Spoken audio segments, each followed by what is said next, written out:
views expressed on this program are those of the hosts, guests, and callers, and are not necessarily those of this station, its management, or other advertisers.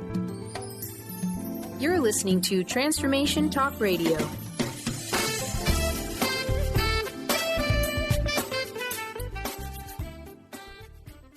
Moms, are you ready to become enlightened, empowered, and stress-free? Well, get ready because you are about to tune into Vibrant, Powerful Moms, helping everyday women create an extraordinary life with Debbie Pokornik. Each week, Debbie discusses topics to help you become self-aware, inspired, and on track to create the life you crave. It's time to stop settling and start thriving. And it all begins now on Transformation Talk Radio.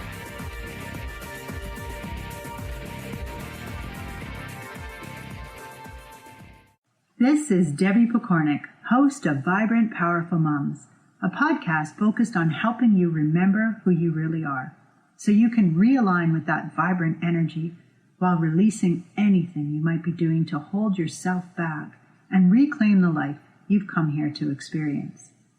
I'm thrilled that you have tuned into today's podcast because last week I was guided to launch a pretty big topic, and my ego was a bit concerned it might scare some people off. If you missed last week's podcast and just happened to start listening to this one now, you might want to go back 1 week and give the previous one a listen first. Assuming you feel you're in the right place, let's continue our discussion. What we started last week was really a paradigm shift, a different way of looking at the world as we know it. Opening your mind and seeing beyond the fear-based, limited version of life that has been widely spread and accepted is not an easy thing to do, so congratulations for sticking with it. In case you think I'm just placating you, let me speak a bit more to this topic. There are many, many people so afraid to question the status quo, to rock the boat, or even to stand up for their own opinion. This is why it's so important we all reconnect with our power and remember how to stand in it confidently and proudly. Their fear is not unfounded. In the past, we know people were punished, silenced, even killed in many terrible ways. And it's actually quite likely that you experienced that in a past life, perhaps more than once, which means the memory of it is still there in your subconscious mind. It's part of your programming. I'm not telling you this to scare you, but so that you understand why you might feel fear, panic, or anxiety as you continue on this journey. And I also want you to know that there are ways to release those memories. They do not have to control you forever. Thankfully, things have changed a great deal, at least in the Western world, and it's time for us to take back what is rightfully ours and to right the wrongs that have been happening. You might have heard that the Dalai Lama once said, "Western women will save the world." This sounds like such a big project, but it's really just about awakening, sharing what we learn so we can help others awaken and bring up our vibrational energy as a world. It's about taking back our power in loving and appropriate ways. So today, let me start by sharing some of my path towards enlightenment. My journey of awareness began when I was quite young, with a really strong sense that there was more to life than was meeting the eye. My mom was a bit of a radical in her day because although she didn't act out publicly, at least she tells me she didn't burn her bra or anything, she did openly question things, and she still does. She read a lot of edgy works, like at the time Jane Roberts, who was channeling Seth, was big, and all of Shirley MacLaine's books, but ones like Out on a Limb. Even the name tells you that Shirley was being risque. Although my mom was a fully trained RN, she quickly figured out that hospitals and the medical system itself was just too restrictive for her, and she started her own journey outside of the medical system. It was my mom who solved my migraines that the doctors had said I just have to live with, even though I was only in elementary school. And it was also my mom that started me down the path towards fixing my irritable bowel syndrome when the medical system's answer was to put me on daily sedatives for the rest of my life. My mom practiced reflexology and myotherapy, which, if you're not familiar, is energy work. Now, this was back around 30 years ago. It was barely talked about in Western culture. My point is that my mother was well chosen by me because she taught me to question, to wonder, to seek answers. She also challenged me to not just blindly follow something because it made sense, but to look at it from many different perspectives, and even then to keep my mind open to new possibilities.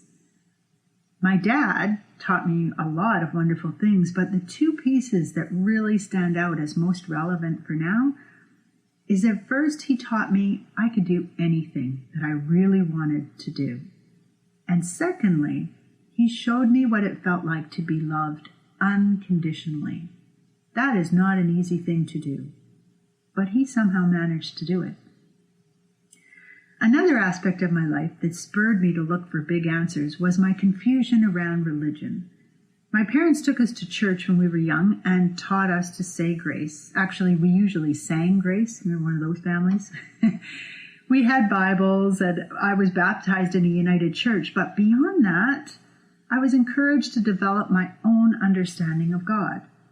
As a teenager, I often slept over at a friend's house whose father was a born-again Christian and, as a result, an avid churchgoer.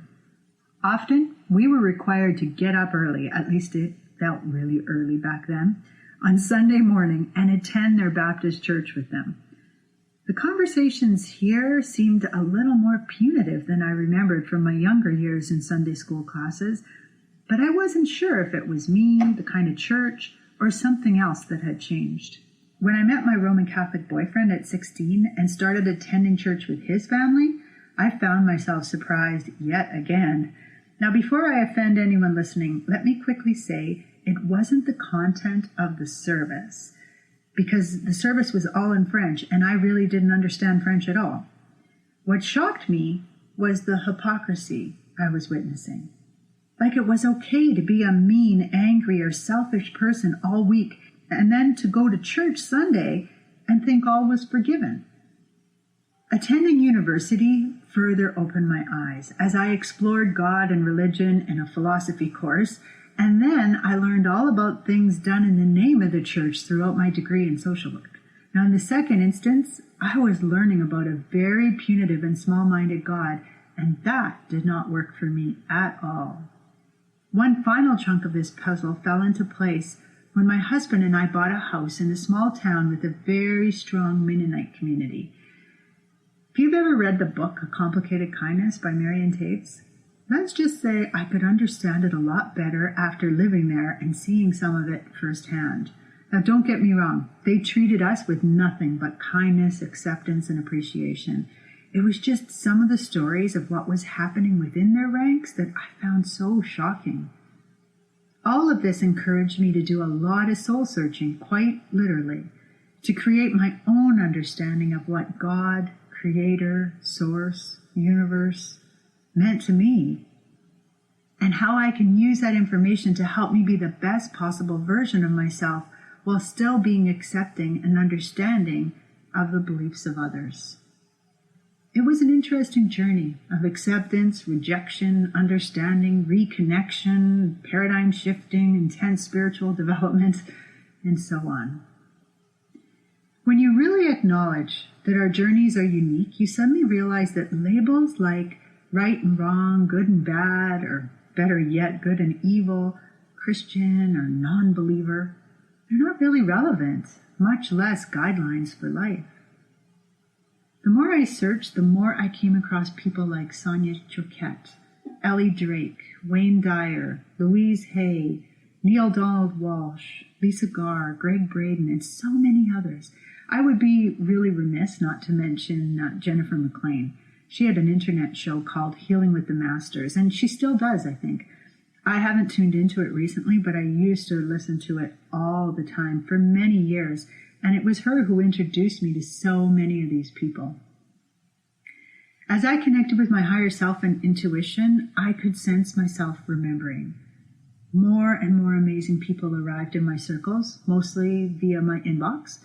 And as I started listening to psychics and channelers like Bernadette Coruscant, who actually lives fairly close to me, and I did a weekend workshop with her where we cleared up energy from several past lives. It was pretty cool because the group that came was mostly strangers, and yet in every past life, we were all there. We had all been together in those lives. It was pretty cool.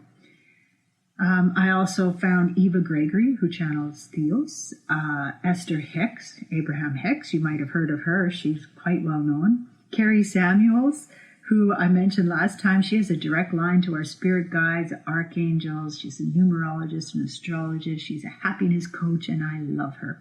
The more I opened my heart and mind, the more I remembered. The more awake I felt. The more I tuned in, and eventually found that I could actually do some channeling myself. I didn't set out to do that. It just sort of happened one day. I also left a really great job that I loved, but that was totally draining me. I could feel myself becoming physically exhausted. I think this was because I never would have been able to delve so deeply into my topic if I stayed working there. The job was in the school system, which is limited by government, community, health authority, and so on. By now, I was tuned in enough to know that I was being pushed to move on. Now, I recognize that what I'm sharing could have a very eccentric ring to it that could almost make one think of, cult-like behaviors. So let me just say that none of this is about brainwashing, limiting free will, controlling, or creating sameness. Awakening happens in your own life, on your own terms, at your own speed, with you firmly in charge of every aspect of your journey. So if that thought has come up, because I could hear it as I was sharing my story, please know that this has nothing to do with that kind of community living. Throughout all of my experience, I was still living my life, dealing with challenging people and situations, worrying about money, wondering if I was making everything up, and trying to figure out how to live my passion and get paid for it. In full transparency, I'm not there yet. Yes, I'm living a life I love. I'm filled with gratitude, compassion, and most days I am pretty understanding. But my journey, like your journey, continues to push me to grow on a regular basis. So let's talk about the game. Regrettably, in order to properly play the game called life, we have to start by forgetting everything we know about why we are here, what life is really about, and how connected we really are. Apparently, we tried to do this other ways while staying more connected, but this did not provide a quality human experience, so we started again with these new rules in place. Bernadette Coruscant, who I mentioned before, she actually talks about this in her book, The Learning Curve. So if you're intrigued and want to find out more, that's who I would look up. Her last name is Koroscil, and the book is called The Learning Curve. As a result, a big part of being here on Earth is affected by the fact that we have to deal with all the confines of being human, without the knowledge that we can be anything more. We feel pain, we fear the unknown, we are limited to linear time, and unless we make a point of doing things differently, we're governed by our egos. Add to that the fact that we're actually trained to think that work and money are the most important things in our lives. It's pretty confusing. I tell you this so that you come at your life from a place of compassion and desire to awaken. I guarantee you are already started on this journey, or you would not still be listening. You are not late or bad for not tuning in sooner. Your timing and the place you are at in your journey is absolutely perfect. If you're in the middle of a difficult part of your own journey, that too is divinely inspired, and your awakening is meant to help you make your adventure more fun. You might need to do more than just listen to a podcast to make changes, but the universe is providing you with ways that you can do that. So go for it. Let me share a little exercise you can do if you're chomping at the bit, ready to awaken and getting tired of just listening to me talk.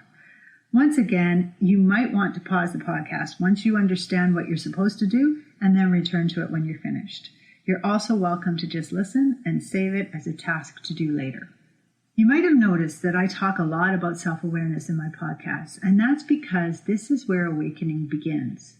You must tune in if you don't want to be tuned out.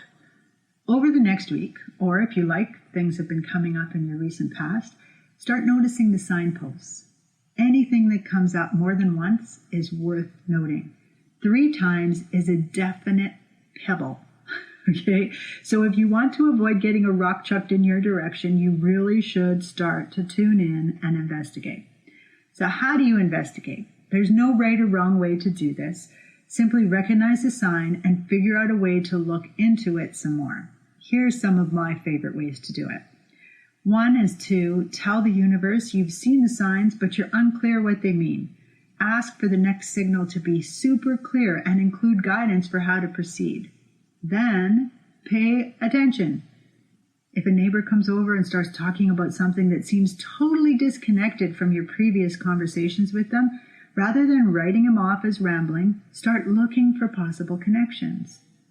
Or if a certain ad keeps popping up on TV and then you see it in your magazine and then it's in the margins of Facebook, maybe it's time to explore if there could be any connection there and look into it. Remember, you're still in charge, so you do not have to follow the path the universe is offering. But you do need to go off of autopilot and recognize that some kind of action will likely be required if you want to avoid getting a rock chucked at you.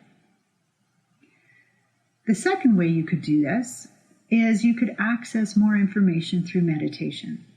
To do this, you just get in a comfortable spot where you will hopefully not be disturbed for at least 10 minutes. Sit comfortably, preferably with a straight spine. Close your eyes and breathe deeply into your belly. Quiet your mind as best you can by focusing on your breath. When you feel ready, ask your spirit guides of only 100% pure light to join you and share some more information about the signs you've been noticing. Relax and breathe. See if anything comes to you. You might actually see something like in a daydream. You might hear something. You might just sense an answer. If a form comes up like, a little black circle, let's say, it could be a red triangle, it could be any color, any shape. You can ask it questions. You can give it a mouth so it can talk to you. Ask questions as needed and enjoy the experience.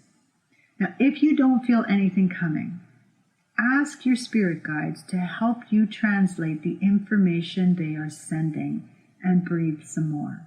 If this is totally new to you, you might not be ready, trained to speak with your spirit guides. So this is the starting point then. Ask them to help you translate. Whether you receive anything right now or not, when you feel like you're done, breathe deeply, thank your guides, wiggle your fingers and toes to come back into your body and open your eyes. If you received info, make a note of that. If you didn't, carry on with your day and see what comes up in the next little while. The third way you might investigate is you can take the sign you've been seeing and write it, draw a picture about it, create a story about it, or work on saying it aloud. If you're writing, take a clean sheet of paper, write the word or description, whatever it is you've seen, empty your mind, and then just write anything that comes to you. Don't worry about it making sense, just write and see what comes.